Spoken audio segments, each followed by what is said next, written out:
Rossi has been making boots in Australia since 1910.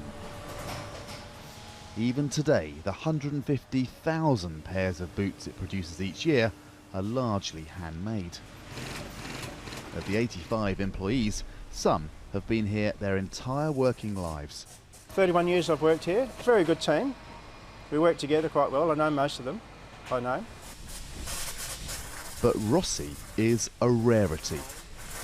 This is one of very few companies making shoes in Australia. Foreign competition makes manufacturing here tough.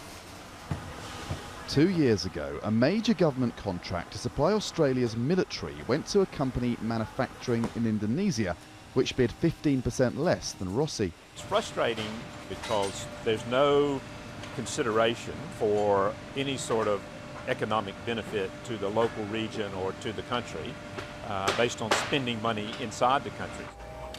These cars, also in Adelaide, will be some of the last made in Australia.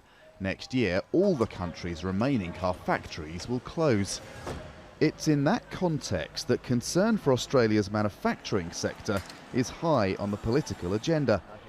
Nick Xenophon has his own political party, which secured 4 seats in Parliament in July's election as a common-sense alternative promoting Australian-made manufacturing. If being a protectionist is about protecting Australian jobs and the national interest in the context of fair trade deals, not free-for-all trade deals, then I'll happily wear that as a badge of honour. As no party in Australia's Senate has a majority, Xenophon and others like him have a lot of influence over government policy. Earlier this year, this steelworks on which the town of Whyalla depends was in danger of going bust. Workers took big pay cuts, but it wasn't enough. Almost everything this town has is built on the back of the steelworks, so for it to go would be devastating, absolutely devastating. Political pressure has led the government to support the works financially to help attract a buyer.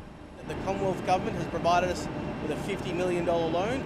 The South Australian Government have also committed $50 million to the business that'll be provided to a purchaser, and they've also provided assistance around the environmental liabilities which the Whyalla Steelworks sits on.